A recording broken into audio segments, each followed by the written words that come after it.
So the archivist for the Hancock County Historical Museum, Library. Joy Bennett. Joy, if you want to take it away. All right. I think I can do that. I just need to get some screen sharing going. Okay. I expected you to talk a little longer. Oh, I'm sorry. Do you want me to talk for a while? No. It's just fine.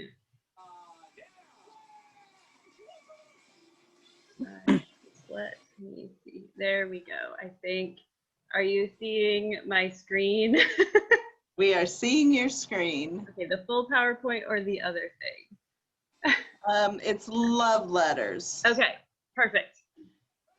All right, I probably should have rehearsed that a little bit beforehand, but we were busy. Just a little bit. All right, so hello everyone. I'm Joy Bennett. I'm the curator and archivist of the Hancock Historical Museum here in Finley, Ohio. I'm going to talk to you a little bit about our newest exhibit at the museum called Love Letters, a Jazz Age Romance. All right. In the spring of 2020, we received a box in the mail of a lot of random items. It didn't seem like it was going to be anything great. It looked like somebody cleaned out their office and just sent us a box. But I started going through the box, and I found dozens and dozens of love letters from Bill to his Mickey, and most of them were postmarked 1922. That got me so excited because I have to admit, I have been a little obsessed with studying everything to do with the 1920s lately. Because the centennial of women's suffrage was last year. Prohibition has always been fascinating because, I mean, the idea of keeping people from actually drinking alcohol is so strange. But, you know, you had the Great War and the soldiers returning. There was a lot of social change. It's just, to me, it's an absolutely fascinating decade, and it helps that it happened almost exactly 100 years ago. So that's been kind of my focus. So it made me super excited that these letters were from that decade. Most people, when they think of the 20s, think of Prohibition and flappers.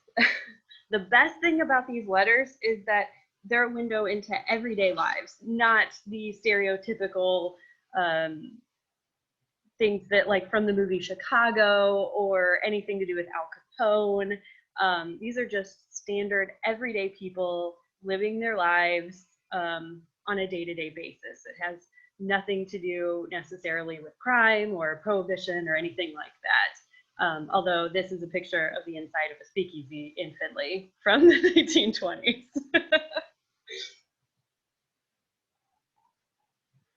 At the turn of the 20th century, Finley was slowing down and returning to its status as a small town. The gas and oil boom had essentially stopped booming, and Finley was no longer massively expanding. By the end of the 1910s, everybody was war weary, and they were just looking forward to peace and getting back to normal. The Roaring Twenties brought several new social and cultural trends. These trends were made possible by a sustained economic prosperity and were most visible in larger cities like New York and Chicago, but were also happening, you know, in smaller towns like Finley and other places in Northwest Ohio. So the Great War was over, soldiers were home, and a newfound sense of gaiety and freedom was really rampant in the youth. Jazz music became popular, Art Deco peaked, skirts got shorter, hair was bobbed, and women exercised their newfound freedom to vote. This era saw the large-scale adoption of automobiles, telephones, motion pictures, radio, and electricity in most homes. Celebrity culture began to blossom, making sports stars and movie actors the largest influencers of consumer culture. Houses on South Main Street in Finley were selling for about $12,000, and Finley's population reached 17,000. Marilyn Miller, a famous actress from Finley, was starring on Broadway. The beginning of Prohibition started. Babe Ruth began playing for the New York Yankees. Jack Dempsey was a heavyweight champion, and bread was 12 cents a loaf. You could buy a Model T Ford for about $260, an RCA radio for $495, and the average salary was $3,269 a year. Also, it finally became illegal to send babies and small children through the United States Postal Service, which is a really random fact I found very interesting. So that's just kind of setting the tone for what the average life in the 20s in Finley was like. So I decided to do some research with these letters, obviously. Not only were they super sweet and pretty romantic, but they were full of everyday life in Finley. So the first step was identifying the writer of the letters. They were all signed Bill. Who is Bill? Luckily, in the first letter, he explains that his name isn't actually Bill. His name is Earl, but eventually it becomes his nickname from Mickey. His name was Earl Kennedy. But actually, if I can, I'm hoping I can play a clip for you. My dear Marie, your lovely box of candy arrived today, and every piece I have tasted I have found excellent, both the stuff and outside. Please thank Marie G for her part, and also Lucille for sending it. They were all very sweet and nice. My letters must have passed on the way. Yours came very promptly. I suppose you have received mine by this time. Now I'm looking for another one from you, saying that you can go Saturday evening. If I come, I will come upon the early morning train for Mortimer. Eve said something about us having dinner with them Saturday evening. I'll call you up again here Saturday afternoon, as no doubt you will want to go home after work. Then we can tell them what we'll do. All of this, provided you can go. You asked me what the B stands for in my name. Well, when I came into the world, my father and mother neglected to assign me a middle name. When I grew old enough to notice it, I thought I ought to have one. But I can't remember whether the B was the only letter in the alphabet, I knew or not. But anyway, I chose B. I didn't go any farther with it, so it is B. Someday I may find a name commencing with B that suits my fancy. Then I'll adopt it. Have you any suggestions? Once. Can you actually hear that or not? Okay. Joy, sorry to interrupt you, Yeah. but if you go up to where you're sharing things, you can hover over the top with your cursor and it'll drop down and it'll say share computer sound. Oh, there it is. Okay. So next time you want to share a clip, then we should be able to hear it. Okay, thank you. Yep. All right, well, I did that, so let's try it and see, because I didn't finish what I wanted you to hear. It just looked like everybody was getting really close to the screen. Long time ago, when I was still in high school and was captain, manager, fullback, and a few other things of the football team, I happened to be painting sidewalks, advertising a game with several other youngsters. Among these boys was one who insisted in swiping me with a broom as I was bent on my artistic endeavors. I finally got tired of it and grabbed a broom and lit into him. When he said "nuff," I quit. He called me Bill, and as I didn't know who he was, I called him Bill. After that, we were good friends, and the name Bill stuck with me until now. In high school, I had the prefix B and D. What I'm getting at is that this boy was Claire Kagi, who was murdered in Cleveland. I believe the trial is going on now. Now you know as much as I do about my B. I must compliment you again as candy maker. I think you have craves beaten to 6 mil. Let's get some more. 3 more sleep. Sincerely, Bill. All right, so that's the letter where he actually explains where the bill came from. Um, so Earl Kennedy was born to Louis and Cornelia Gross Kennedy on June 7th, 1886 in College Corners, Ohio. The Kennedy family moved to Finley a few years later, and Earl attended the local schools, graduating from Finley High School in about 1906. He was well known for being a good athlete, playing, managing, and being captain of many of his school teams. Upon graduation from high school, Earl looked into attending both the Chicago Art Institute and the Ohio State University, but he elected to stay in Finley and attend the Yoakum Business School. He worked with his father in the Kennedy print shop, family business, until about 1917, when he joined the Army and was sent overseas to fight in World War I. Upon his return, Earl took over the family print shop business, which is essentially where we find him while he's writing these letters to his Marie. So now that we know who Earl is, who is his Mickey? So I had to do quite a bit more research. I was luckier with Earl because we knew about the Kennedy printing. I actually knew quite a bit about his mother because she was a suffragette in Finley. So I'd already done research into her. But Marie was not from Finley. She was living in Cleveland. So I had to do a little bit more extensive research into finding out who Earl's sweetheart was. So Marie Helene McCarthy was born to Thomas and Elizabeth McCarthy on June 12, 1896 in Ithaca, New York. She attended Cornell University, graduating with a Bachelor of Science in Agriculture in 1916. In 1920, she was working for the railroad and living in Cleveland, Ohio, according to the census. She moved around quite a bit in Cleveland until 1923, when she moved back to New York City.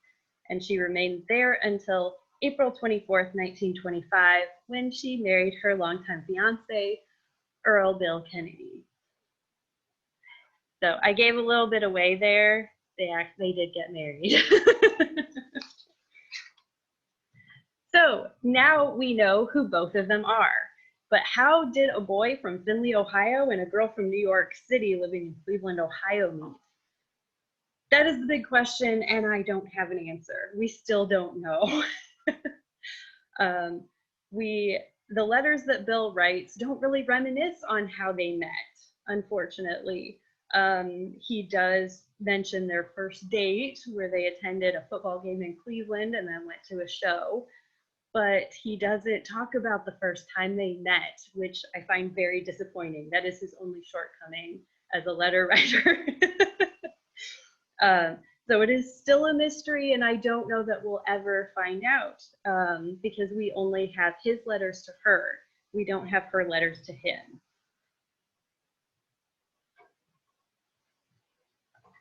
So the letters are so important because they tell us Earl's day-to-day life. We learn that he enjoyed going to Riverside Park to dance at the dance pavilion. He really liked playing golf at the Finley Country Club. He used to go on for drives in his Ford, and he spent a lot of time working at the family business of Kennedy Printing. So this tells us what an average athletic man in his 30s was doing in the 1920s in a small town in Ohio. So it's really kind of interesting. I mean, there's a lot of things in there that we probably wouldn't have thought of being a normal day-to-day thing until we had these. So a big thing was Kennedy Printing. It was founded in 1888 by his father, Louis, and Louis's brother, Charles. They opened the print shop Kennedy Brothers on South Main Street. It moved around a couple of different places and changed names until eventually it was Kennedy Printing. And in 1912, they purchased a building at 219 South Main Street. And that's where it remained until 1964 under the name of Kennedy Printing. The business passed from Lewis to his son Earl, and then from Earl to his son Thomas. But in 1950, Thomas sold the business, but it still exists today in Finley. It merged with the Millstream Press and is still in business today, printing things in Finley. So it is one of the oldest businesses still operating in Finley today. And this is a picture of the inside of the print shop where they sold some stationery supplies as well. All right, the other place he spent an awful lot of time was the Finley Country Club. The country club was established in about 1908 as a 9-hole golf course. At this time, country clubs were considered the very essence of the American upper class. In the early years, transportation to and from the grounds was a little difficult. You had to go by boat on the Blanchard River from the Main Street Bridge over to Riverside Park, and then by small boats to cross the river to get to the other side on small boats and canoes to a landing, which is, if you're at all familiar, which I highly doubt, it's near the 8th tee. That was the best they could tell me where the landing was. So also in 1908, they built a small clubhouse. During the following years, they made a lot of additions in order to meet the growing demands of membership. In the 1920s, the Ohio Oil Company, which is now Marathon, sponsored golf tournaments for locals, as well as they spent a lot of money improving landscaping of the country club. In the 20s, country clubs were not only places to play sports, they were social clubs for their members. And this was about when they started to host dinner dances and other social activities outside of just being a place where you could go and play golf or shuffleboard. In 1928, the country club purchased some additional land to turn it into a full 18-hole golf course. Unfortunately, in 1943, a fire broke out, and so they've lost a lot of their photos and records from before that. But a new clubhouse was built in 1950, and then in 1994, they tore that one down and built a new one that is the one that's still there. But they have been making a lot of additions and renovations to kind of keep it up to date. But this picture is of the country club as it was in the 1920s.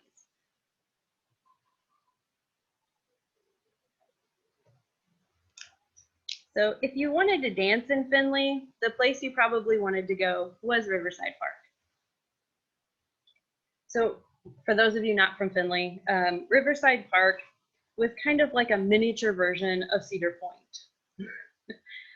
It was local, but you got to hop on some boats and ride down the Blanchard River to get there. And then there were carousels, there were rides, there was a bathing beach, canoe rides, a dance pavilion, a movie theater. Like, it was really the place to go. They had all kinds of fun stuff. So the dance pavilion was located in the center of the park and was built in 1907. The 2-story building was run by Mr. and Mrs. E.B. Davis, and Mrs. Davis was the dance instructor. On June 27th, 1907, the pavilion opened with an orchestra providing the music. By the mid-1920s, the city of Finley started to think that maybe they should build a more up-to-date place to dance at the park. And then, luckily for them, the old dance pavilion became condemned by the state when it was discovered that the frame supports were rotting. So the city purchased property where an old ice house stood and began building the Green Mill Gardens. The Green Mill Gardens was opened on June 11th, 1925. It hosted a lot of famous orchestras and bands over the years, including Guy Lombardo, Woody Herman, Jimmy Dorsey, Tommy Dorsey, Harry James, the Glenn Miller Group, and Count Basie. Eventually, the building turned into a roller skating rink in the 40s, and in 1977, the building was structurally unsound and was torn down. But this is a photo of it shortly after the building was completed. All right, Earl also talks of going to the picture show. Finley had 5 theaters in the downtown area: the Marvin, the Lyceum, the Majestic, the Victory, and the New Royal. The moviegoers' experience in the 1920s was largely dominated by silent movies, but saw the introduction of synchronized sound. In the 1920s, movie stars were movie stars the way we think of them. They had large salaries, fancy clothes, and the may not have been the paparazzi yet, but they were still followed around. The early silent movies were often accompanied by live piano or organ music towards the beginning, and that provided a lot of entertainment value for the audiences who were captivated by the experience of watching moving pictures on the silver screen. Although there had been previous attempts to introduce sound, it wasn't until 1923 that a synchronized soundtrack was printed on the side of the strip of motion picture film and made it into a commercially distributed movie. It would still be 7 years before talking pictures gained total supremacy and replaced silent films entirely. The production of The Jazz Singer in 1927 did a lot to change the industry's perception of talking pictures. The technology had advanced little in the previous 5 years, but the production was the first feature-length talking picture to feature star singer and actor Al Jolson speaking and singing on screen. The huge demand for The Jazz Singer was really unexpected and caused other studios to panic and then suddenly begin to produce sound films of their own to capitalize on what at the time they saw as a fad. If you've seen Singing in the Rain, you know exactly what I'm talking about. By 1927, Hollywood had become the center of movie making in the United States, with 85% of US movie production occurring in or around Hollywood. Good weather and a wide variety of scenic locations were factors in its success. Whole new industries grew in conjunction with the movie business, including zoos, animal supply companies, costume suppliers, and casting agencies. And here I've got pictures of our Lyceum, New Royal, and Majestic Theater from downtown Finley. Now, Kristen, you're really gonna like this. We're gonna talk about Cedar Point. A few times, Earl does mention in his letters going to or planning trips to Cedar Point. So I'm pretty sure everybody knows what Cedar Point is. But in the 19th century, it served as the site for a lighthouse and as a port for fishermen. As the railroad came into the area, developers began constructing facilities to get tourists to come, including bathhouses and picnic areas. The amusement park claims 1870 as its first season, when the first bathhouse and beer garden were built. Cedar Point's first roller coaster, the Switchback Railway, was built in 1892, and Cedar Point had many more things to offer tourists. The Cedar Point Pleasure Resort and Company purchased the site in 1897, and new rides and attractions were opened each year after that, and some hotels were built to offer overnight accommodation. By the 1920s, people from all over Ohio were traveling to Cedar Point by rail and by car to enjoy the rides, food, and fun provided at this unique vacation destination. So you get a picture here of Cedar Point's, their dancing hall and some of the rides. Although interestingly enough, when I chatted with them, they had very few pictures of Cedar Point from the 1920s. All right, so Earl also writes about news that happened during the day. I mean, when you're writing that many letters to one person, there's only so much you can do without starting to write about stuff you noticed during the day. So he specifically mentions a girl being hit by a car and the driver running off and then finally being captured over in Kenton. And he also talks about a jewelry store across the street being robbed. So while I was able to track down the newspaper articles talking about them, and that is already documented, it was still really nice to have, you know, his reaction. You could tell that it really made an impact on his day and his mindset, because he happened to write about it and tell her. All right, so why do I think letter writing is still important? I think letter writing requires a lot more thought. With texting or talking on the phone, you just kind of let it all flow out. Letter writing allows the writer to have the time to think about the content that you're writing. You can choose words, you can change them. One of the best features when it comes to letter writing is being able to process your thoughts before actually putting pen to paper.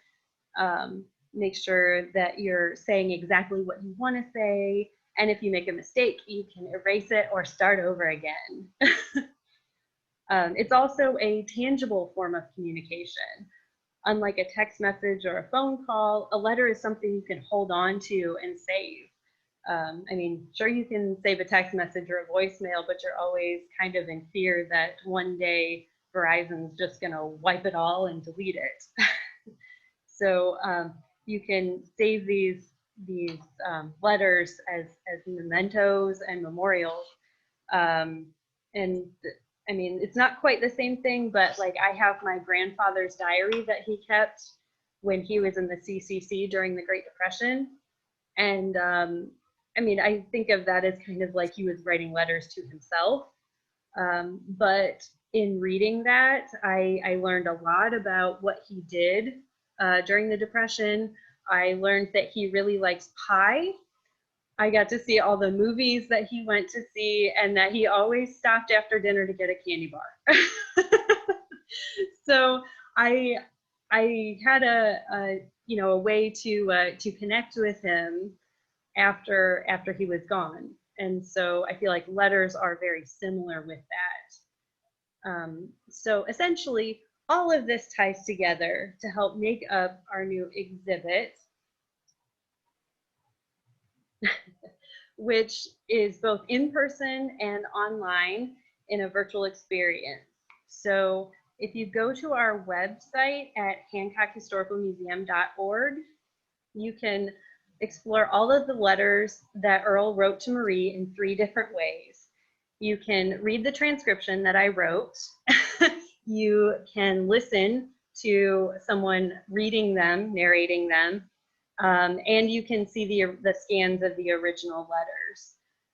I have learned that apparently I am one of the few people who can read Earl's handwriting after trying to get other people to help me with the transcription.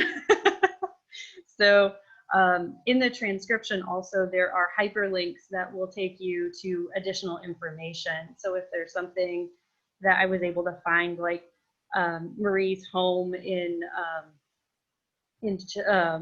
Cleveland, like if I was able to find a photo of her home, you can click on it and see a picture of it. And there were a few things throughout, like some news stories and different things that I thought, oh, that would be really cool to know more about. So you can click on that and find out more information. In addition to those letters, we have a similar setup with a few letters that we have from Earl's mother that he wrote to Marie. It's also the scans, a transcription, and a narrator reading them. We also have a timeline highlighting the important events in these couples' lives. And every Tuesday, we have a blog that is coming out. The blog is written by local scholars and historians about different aspects of the 1920s. Like this week's blog entry was by Dr. Charles Coletta of the BGSU Pop Culture Department, and he talked about the popular comic strips of the 1920s. So a new blog is released every week by a different person on a different topic, but it's always related to the 20s or the exhibit somehow. We are really thrilled to be able to explore the world of digital programming and exhibits. And, you know, it's something we hadn't really done before, But with the idea of writing letters, it also works really well with what we're facing today. I know I've started writing letters more to people that I don't get to see very often, and I hope other people are too. Our physical exhibit is actually right behind me. We've got some informational panels, some photos, and then there are a few artifacts from the 1920s as well. So, does anybody have any questions or thoughts?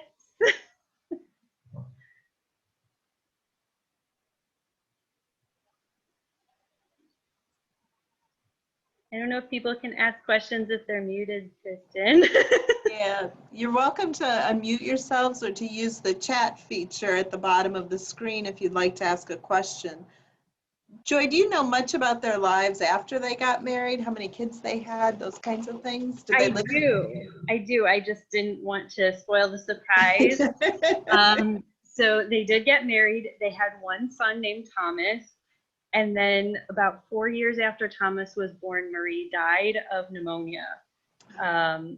So then, and then a couple years after that, Earl's mother died. And so then he remarried. He married a teacher who he mentions in his letters as having been a good friend. And she essentially ended up raising his child because he passed away not too long after that. They did not have very long lifespans, unfortunately. He died in 49. And they only had the one son. He married but did not have any children. Thank you. Yes, you're welcome. I was curious. I know, and I didn't want to say anything because it's not a super happy ending. I mean, it's happy because they get married, but. Sure. David DuPont has asked, how many letters did he write? I believe there are between 75 and 80. And they are all available on our website, so you can read them all. There are about 3 from his mother. I was really glad that you mentioned about his handwriting, because that was something I was going to ask, because I always have trouble reading bad cursive. So I'm glad you mentioned that. Well, interestingly enough, in about 1923, Earl suffered some sort of massive illness. So his letters really dropped off. Like there were nowhere near as many as there were in 1922. And he was very sick. And so his mother was actually writing the letters for him because I think he had some form of septicemia. He must have gotten a cut in his arm. And so he had to have a lot of surgery on his arm so he couldn't write. And his handwriting got much worse after that incident. And he does make reference to, I hope you can actually read this. There are a couple of letters that were actually typed on a typewriter as well. But since his mother was a doctor, she was the second female medical physician to practice in Finley, he had some good care.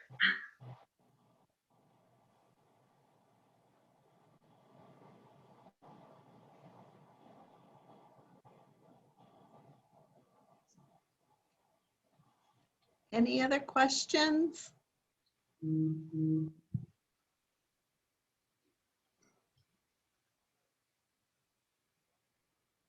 Okay. Joy, thank you so much for sharing their story with us and spending the morning with us. It was a lot of fun, and I know I'm going to hop on the webpage and see what else you've got posted about them. Oh, and thank you for the Cedar Point history. Yes. Tucked in. I knew you would appreciate that.